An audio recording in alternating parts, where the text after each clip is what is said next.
Moja kwa moja kutoka London, hii ni idhaa ya Kiswahili ya BBC. Watanzania waliotimuliwa katika migodi ya Ruby nchini Msumbiji watuhumu polisi kwa utesaji. Hapa nilisumua mwanangu twende nyumbani, ndo anaanza kula naye ule mwanaume, sio mmoja wawili, wakati ya mwanamke huyo ana mimba kama mimi. Hatimaye maelfu ya watu waliokuwa wakikabiliwa na njaa nchini Sudan Kusini waanza kupokea msaada wa chakula. Miaka 17 baada ya kuzinduliwa na kufifia kwa simu hii, hatimaye imeibuka tena katika soko. Na katika michezo usiku huu, rais wa FIFA Gianni Infantino aendelea kuipamba Afrika kwa sifa.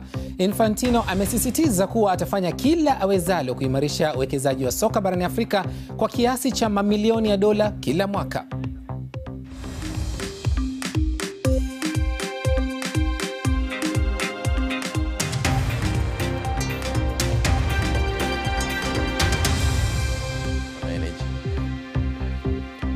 Hujambo na karibu katika Dira ya Dunia kutoka idhaa ya Kiswahili ya BBC, kikuletea takriban nusu saa ya habari, maelezo, uchambuzi, maoni pamoja na michezo. Jina langu ni Salim Kikeke nikiwa hapa London. Idadi ya Watanzania waliokimbia Msumbiji imevuka 5,000 kufikia Ijumaa ya wiki iliyopita. Hii ni kwa mujibu wa ofisi ya mkuu wa mkoa wa Mtwara. Watanzania hao pamoja na raia wa nchi nyingine kama vile Somalia na Senegal walikuwa wakiishi na kufanya kazi katika eneo lenye madini ya ruby liitwalo Montepuez kaskazini mwa Msumbiji. Lakini wiki mbili zilizopita, serikali ya eneo hilo ilitoa siku 5 kwa raia wote wa kigeni waishio hapo kuondoka mara moja. Mwandishi wetu Sami Awami amekwenda mpakani mwa Tanzania na Msumbiji na kutuandalia taarifa hii. Hujafa hujaumbika. Kwa wiki nzima iliyopita, mamia walifika katika kituo hiki cha uhamiaji kusajiliwa, na makundi ya wazee, waume kwa wake na hata watoto walitembea kwa umbali usiopungua kilomita 5 kufika hapa, wakikuhadithia ukatili walioshuhudia au kukumbana nao mikononi mwa polisi hautaamini. Mmoja wao, ambaye ni mtu wa Msumbiji lakini ameolewa na Mtanzania na kuamua kukimbia naye, alinieleza jinsi gani rafiki yake alibakwa na askari wawili mbele ya watoto wake na kisha kuibiwa pesa kidogo aliyokuwa ametunza. Nipe hela hiyo uliopewa huko. Mimi nipe hela, nikupe hela wakati mimi sina hela. Sema we, toa hela, sisi nitakuua wewe. Sema hapa nilisumua mwanangu twende nyumbani, ndo anaanza kula naye ule mwanaume, sio mmoja wawili, wakati ya mwanamke huyo ana mimba kama mimi. Serikali ya Msumbiji haikuwa tayari kujibu shutuma hizi. Baadaye tulifika katika kituo hiki cha basi upande wa Msumbiji, ambapo tulikuta watu wengi wakiendelea kumiminika. Wanashuka hapa na kuchukua usafiri mwingine kuelekea Tanzania. Wengi wa watu hawa wamekuwepo Msumbiji kwa angalau miaka 10. Wamefanya biashara, wameoa na kuolewa na hata wamepata watoto hapa. Lakini hivi sasa inabidi warudi nyumbani. Wameondoshwa ghafla kiasi kwamba hawakuweza hata kubeba vitu vingi. Wanarudi nyumbani na wanakwenda kuanza maisha upya. Watanzania na wageni wengine kutoka nchi mbalimbali walikwenda Msumbiji kutafuta fursa za kiuchumi, hasa katika mji uitwao Montepuez. Huu ni mji uliopo kaskazini mwa Msumbiji na unaaminika kuwa na asilimia 40 ya ruby za ulimwengu mzima. Lakini mambo yalibadilika wiki mbili zilizopita, ambapo maofisa wa eneo hilo walitoa siku 5 kwa wageni wote waondoke, hasa katika eneo hilo lililo na machimbo ya madini. Mkuu wa mkoa wa Mtwara aliiambia BBC kwamba Msumbiji ilidai zoezi hilo lilikuwa la lazima ili kudhibiti uhalifu katika eneo hilo. Wenzetu wana eneo la Montepuez ambao kuna eneo lina madini sana. Eneo lile lilikuwa limevamiwa na wachimbaji haramu ambao walikuwa wanafanya kazi bila kupata ridhaa ya serikali. Kwa hiyo wameangalia namna bora ya kuanza upya, na namna bora ndio wameendesha hiyo operation ya kutoa watu wote ambao hawako pale kiutaratibu, ili kama watataka tena kuingia nao kwenye makubaliano ya uchimbaji basi waingie kiutaratibu. Serikali imewasaidia maelfu ya watu hawa kuwapatia usafiri wa bure kutoka mpakani hadi Mtwara mjini, lakini pia kuwapatia makazi ya mahema ya muda wakati wakitafuta msaada zaidi kurudi kwao. Lakini wengi wao hapa bado wana safari ndefu ya kuimarika kiuchumi na hata kisaikolojia pia. Sami Awami, BBC, mpakani mwa Tanzania na Msumbiji. Namna serikali ya Msumbiji imejibu shutuma hizo kupitia mkurugenzi wa ofisi ya jimbo la Cabo Delgado Bwana Abdul Chunguro linaloshughulikia misitu na wanyama, na kusema kwamba tuhuma za Watanzania kutotendewa haki wakati wa harakati za kuhamisha hazina msingi wowote. Tulizungumzia swala hili na Dr. Ramesh Shah, mtaalam wa uchumi, sheria na biashara za kimataifa, akiwa katika studio zetu za Dar es Salaam. Karibu sana Bwana Shah. Miaka 10 na ushe Watanzania wameishi kule. Kitu gani hasa unadhani kimefanya Msumbiji kuwatimua? Asante sana. Matatizo yetu ni kwamba nchi zote za Kiafrika walianza uhuru yao kwenye siku za Cold War.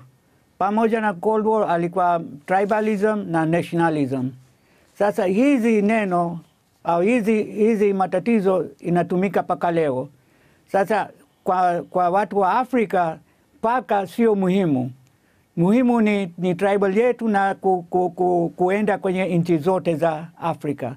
Sasa watu walienda kwenye Msumbiji sababu ya uchumi yao, kutengeneza uchumi. Sasa kuondoa kwenye nchi ni sio nzuri, sababu paka ni sio muhimu kwenye nchi za Afrika. Naam. Na hawa watu wanaondolewa bila sababu. Na ndo kitu kingine ambaye ameingia kitu kingine sasa ameingia ndani ni human rights. Na human rights inatakiwa kuchungwa vizuri kuliko sasa tribalism au nationalism. Naam, kuna tuhuma nzito sana zimetolewa na Msumbiji pia imetupilia mbali tuhuma hizo. Lakini tukitizama watu wanaoishi kwenye mipaka ya nchi mbalimbali hasa za barani Afrika, kuna ule undugu wa watu kutoka nchi moja na kwenda kufanya kazi nchi nyingine, na hata familia pengine zinakuwa zimehusiana. Na kwa mfano wa tukio hili, watu wamekwenda kule na kuoa na kuolewa. Kungekuwa pengine na utaratibu murwa zaidi kuliko hii timua. Sawa, hiyo ndo matatizo, sababu hizi wakati za ukoloni, wakati paka alitengenezwa, hawajawahi kuangalia kwenye udugu za watu. Lakini kila watu unayo uhusiano na wenzake kwenye nchi nyingine. Na kuoa na kuolewa ile ni kitu kimbali, lakini zaidi ya hapa kuna uhusiano ya uchumi na tribalism. Sasa hiyo ndo mbaya. Sasa kama sisi tungelikubali kwamba hawa watu ni moja na paka ni artificial kabisa, basi hii matatizo hangelitokea kwetu. Dr. Shah, labda kwa kifupi kabisa, nchi zote za Afrika. Kwa kifupi kabisa, pengine kitu gani sasa kifanyike? Maanake tumeshafika mbali sasa. Matatizo yetu ni kwamba sasa tumeingia kwenye era za globalization. Mtu anaweza kusafiri kwenye nchi yoyote, na kila mtu anayo haki ya maisha yake na haki ya kuishi. Sasa hiyo tunatakiwa kutumia. Sasa hapa ambaye kwenye Mozambique wangelitumia mbinu mbaya sana, sababu serikali anaamua kitu kingine na polisi anatumia force ya aina mbalimbali juu ya watu, na pia wanafaidika. Wanalut watu na wanachukua hela, wanambaka, wanafanya kila kitu. This is the misuse. Nafahamu. Ile ni misuse ya sheria zao. Nashukuru sana Dr. Ramesh. Na tuhuma hizo kama alivyosema, tumezungumza na serikali ya Msumbiji imekanusha vikali. Dr. Ramesh, mtaalamu wa uchumi, sheria na biashara za kimataifa, ukizungumza nasi moja kwa moja kutoka studio zetu za Dar es Salaam. Shukran sana. Na ukitaka maelezo zaidi kuhusiana na taarifa hiyo, unaweza kuyapata kupitia simu yako ya mkononi kupitia tovuti yetu maridadi kabisa bbcswahili.com. Kamata na fukuza hiyo ya Watanzania na watu wa mataifa mengine kutoka nchini Msumbiji. Namna sasa tuangazie taarifa nyingine zinazogonga vichwa mbalimbali vya habari duniani kwa wakati huu. Moto mkubwa umetokea katika soko kubwa mjini Mogadishu. Polisi wamesema watu wawili wamekufa. Moto huo mkubwa ulioanza usiku wa kuamkia leo ulianza katika soko la dhahabu na kusambaa katika soko zima kutokana na upepo. Askari wa zimamoto wameweza kuuzima moto huo ambao umewakimbiza mamia ya watu katika barabara za mji mkuu huo. Rais wa zamani wa Marekani George W. Bush amesema Marekani inahitaji majibu kuhusu kina cha mawasiliano kati ya maafisa wa Rais Trump na Urusi. Katika mahojiano aliyofanyiwa na shirika la utangazaji la NBC, Bwana Bush amesema hana uhakika iwapo swala hili litahitaji mwendesha mashtaka maalum kama ambavyo imesisitizwa na baadhi ya wajumbe wa Democrats. Bwana Bush pia ametetea uhuru wa vyombo vya habari akisema ni muhimu kwa demokrasi. Filamu ya Marekani Moonlight Jumapili imepata tuzo ya picha bora zaidi Hollywood, ambazo wakati huu zilikuwa ni mchanganyiko wa watu tabaka mbalimbali licha ya kosa lililofanyika katika kumtangaza mshindi wa tuzo muhimu zaidi. Moonlight ni hadithi kuhusu kijana mweusi ambaye anapambana na umaskini na hali ya kujitambua kijinsia katika mji wa Miami.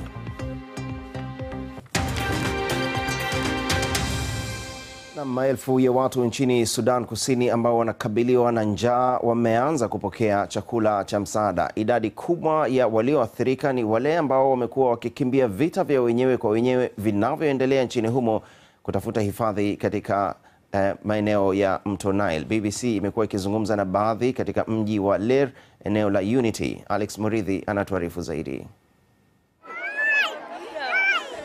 Walifika hapa kwa wingi, maelfu, wengi wao wanawake na watoto wenye njaa na uchovu, baada ya habari kuenea kwamba msaada ulikuwa njiani. Wote wakawa wanasubiri chini ya jua kali. Wamekimbilia mabwawa ya mto Nile baada ya kutoroka vita vya wenyewe kwa wenyewe ambavyo vinaangamiza taifa changa zaidi duniani. Na licha ya hatari iliyopo, wamejitokeza kujisajili kupokea chakula cha msaada.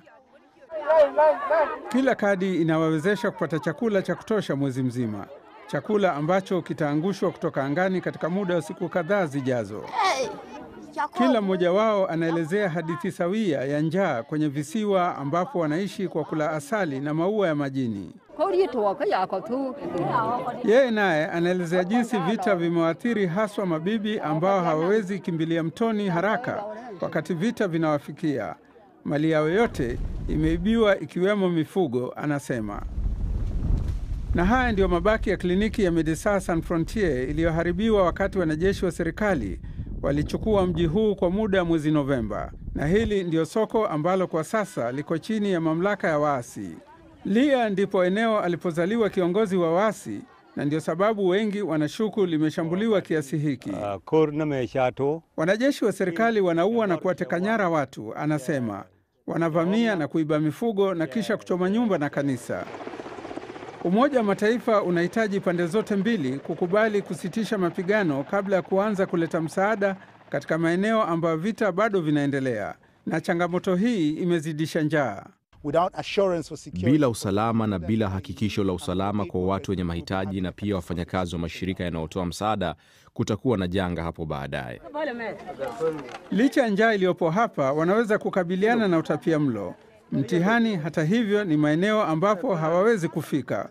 Huko ndiko watu wanafariki kwa sababu ya njaa. Alex Mureithi, BBC. Uyapata pia kupitia bbcswahili.com. Hii ni Dira ya Dunia kutoka idhaa ya Kiswahili ya BBC. Mimi ni Salim Kikeke.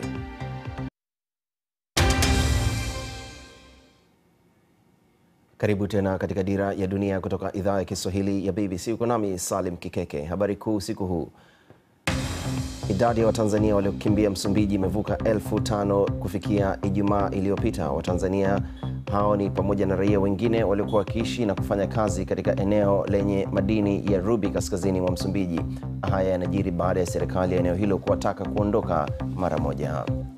Maelfu ya watu nchini Sudan Kusini ambao wanakabiliwa na njaa wameanza kupokea msaada wa chakula. Idadi kubwa ya walioathirika ni wale ambao wamekuwa wakikimbia vita vya wenyewe kwa wenyewe vinavyoendelea nchini humo na kutafuta hifadhi katika mabwawa ya mto Nile. Dhoruba iliyokumba nchi ya Chile imesababisha maporomoko ya ardhi ndani ya mto Maipo na kusababisha ukosefu wa maji safi na matumizi kwa mamilioni ya watu katika mji mkuu wa Santiago. Mvua kubwa iliyoanza siku ya Jumamosi imesababisha vifo vya watu 3 huku watu wengine 20 hawajulikani walipo. Beryl Wambani anatuarifu zaidi. Mafuriko haya hayakutarajiwa. Mvua nyingi ilinyesha nchini Chile mwishoni mwa wiki na kufanya mito kujaa na kububujika wa maji na vijiji kujawa tope. Hali shwari ya anga ambayo hushuhudiwa wakati huu wa mwaka imefanya athari ya mafuriko kuwa mbaya mno. Maji ya mvua yamebubujika kutoka milima ya Andes hadi jiji la Santiago na kisha kuelekea katika mabonde. Na hasara iliyoletwa na mvua imekuwa kubwa. Kitaifa tumepata ripoti kuwa watu 3,337 hawawezi kufikiwa. Watu 3 wamefariki dunia, watu 7 hawajulikani waliko na watu 207 wako katika makazi ya dharura. Watu milioni 1 sasa wamekumbwa na tatizo kubwa, ukosefu wa maji safi. Hali hii imesababisha msongamano wa watu katika matangi ya dharura ya maji. Mito ambayo raia hutumia sasa imechafuliwa kwa tope na itachukua muda kabla ya kuweza kutumika tena. Barabara na madaraja yamesombwa na maji na mashirika ya kutoa huduma za dharura yanasaidia kuondoa udongo, matope na vifusi.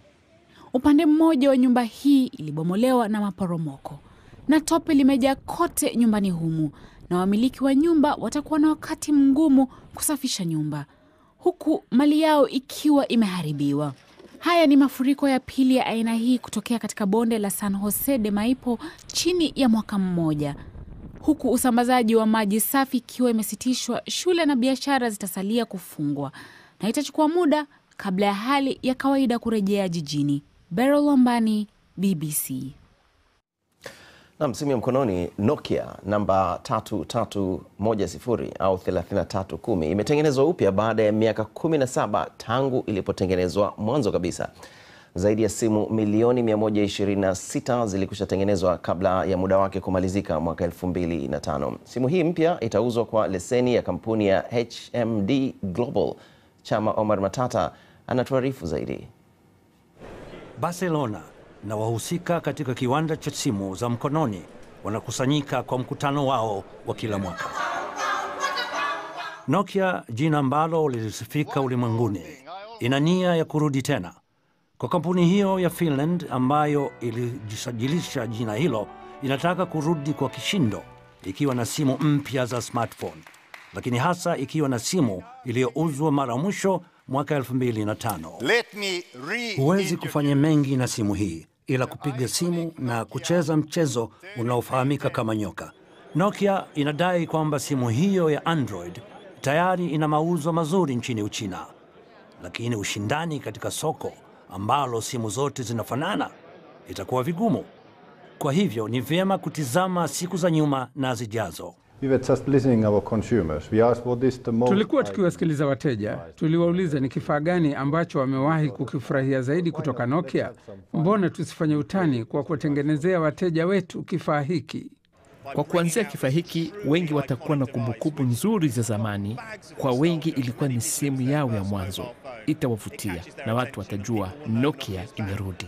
Lakini je, Nokia hii mpya na muundo wa zamani itawavutia umma? Pengine wazazi wangu watavutiwa, lakini sidhani ni kitu kitakivutia kizazi chetu. Na hapa ni simu nyingine inayojaribu kuibuka upya. Hii ni BlackBerry Key One ambayo imezinduliwa na kusajiliwa na kampuni ya Wachina. Majina mawili yaliyovuma, yote yakijitahidi kuona ni vipi yataibuka tena upya. Chama Omar Matata, BBC. Namna nimekuuliza simu hiyo ikitoka utakuwa tayari kuinunua. Nimepata majibu mengi tu kutoka kwako, nitayasoma baada ya muda si mrefu. Usiku huu mtanange mkubwa katika ligi kuu ya hapa England. Leicester City, mabingwa watetezi, watajipima nguvu kwa mara ya kwanza baada ya kumtimua meneja Claudio Ranieri. Je, wataweza kuwashusha Liverpool? Dayo Yusuf atakuwa na habari hiyo pamoja na nyingine kadhaa za michezo. Hii ni Dira ya Dunia kutoka hapa London. Mimi ni Salim Kikeke, nitarejea baada ya takriban dakika 2.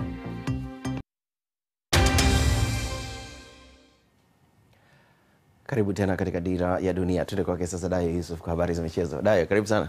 Asante sana Salim, na tutaanza na habari za FIFA hii leo, ambapo rais wa shirikisho hilo duniani Gianni Infantino amesisitiza kuwa Afrika itapata zaidi ya nafasi 7 katika kombe la dunia lililopanuliwa mwaka 2026.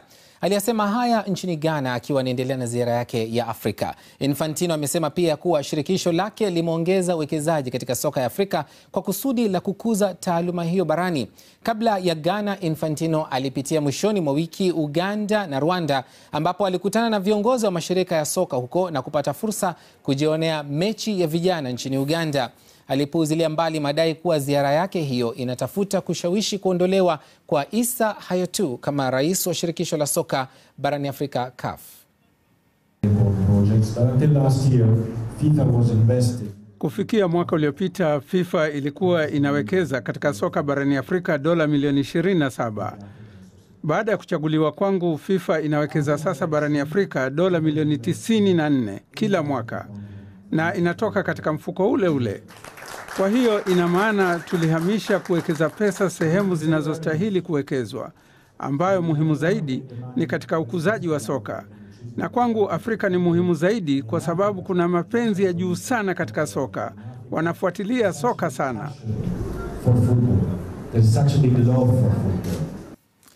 Jose Mourinho amewataka mashabiki wa Man U wajiunge kumshinikiza Zlatan Ibrahimovic kuendeleza mkataba wake na klabu hiyo. Ibrahimovic alijitokeza kuwa nyota kwa Man U katika mechi yao ya Jumapili, ambapo bao lake la dakika za mwisho lilipatia ushindi wa bao 3-2 Manchester United dhidi ya Southampton katika fainali za kombe la ligi. Meneja Mourinho anatumaini kuwa mshambuliaji wake huyo, ambaye kufikia sasa amefunga mabao 26 msimu huu pekee, ataongeza mkataba wake kwa mwaka mmoja mwingine. Kwa kejeli, Mourinho amewataka mashabiki ikiwezekana wapige kambi hata mlangoni kwake nyumbani hadi akubali. Na Leicester City wanajitosa uwanjani baadaye leo katika mechi ya kwanza tangu kumfuta kazi kocha wao Claudio Ranieri. Wanakutana na Liverpool. Meneja mwandamizi Craig Shakespeare anakabiliwa na kibarua kigumu, ambapo lazima kwanza mkague Islam Slimani na Leonardo Ulloa, ambao wanategemewa japo kwa sasa wanauguza majeraha ya tezi ya mguu. Upande wa Liverpool, kapteni Jordan Henderson atalazimika kukaa kando kutokana na jeraha la mguu pia. Mwingine ambaye anakosa mechi ya 3 mfululizo ni mlinzi Dejan Lovren ambaye ana jeraha la goti. Daniel Sturridge ana maambukizi ya virusi, anaendelea kupata matibabu. Kibarua kigumu kipo upande wa Leicester ambao wako nafasi ya 17 na pointi 1 tu kuponea kushushwa daraja, na wanatishiwa kwa kuwa mabingwa watetezi wa kwanza tangu Manchester City mwaka wa 88 kushushwa daraja msimu uliofuata. Namni hayo kwa michezo kwako Salim. Asante sana Dayo Yusuf, na matokeo kati ya mchezo huu wa mabingwa watetezi Leicester pamoja na Liverpool utapata kwenye tovuti yetu maridadi kabisa bbcswahili.com. Na sasa tuangalie Nokia. Prince Biamungu, nimekuuliza utanunua hutanunua. Prince Biamungu ameniandikia hapa, anasema hiyo simu haina thamani tena kama zamani. Simu za kisasa ni nzuri zaidi kuliko hiyo. Je, itawezekana waweke Android katika simu hiyo? Anasema sifikiri kwa kweli kama hilo litafanikiwa. Mwingine ni Morris Lukalia kutoka Nairobi, Kenya. Yeye anasema na ngoja kwa hamu kubwa hiyo simu ya Nokia 3310 ambayo ilikuwa simu yangu ya kwanza kununua mwaka 2004. Bei yake ilikuwa 10,000 pesa ya Kenya wakati huo. Sheikh Ibrahim anahisi kuwa impitwa na wakati, kwani vitu vingi vya hamna zaidi ya simu na SMS vile vile. Na asante sana King Majuto, unasema kwamba kama itakuwa bado ina sifa utainunua, na vile vile Zuberi Magwe, asante sana kwa ujumbe wako. Na hatimaye Waswahili wanasema mtoto mleavo ndivyo akuavyo, lakini tizama katika hifadhi hii ya wanyama, mtazame panda huyu anavyomng'ang'ania mwangalizi wa wanyama hapo. Kila akijaribu kumtoa mguuni, panda huyo bado anarudi chini na kwenda na kumng'ang'ania mguu mwenyewe mpaka akaamua kuacha, mwachie endelee kumburuza tu hapo, kila akimtoa hakubali. Mwisho wa Dira ya Dunia usiku huu wa leo. Mimi naitwa Dayo Yusuf. Mimi ni Salim Kikeke, na utakieni usiku mwema. Alamsiki.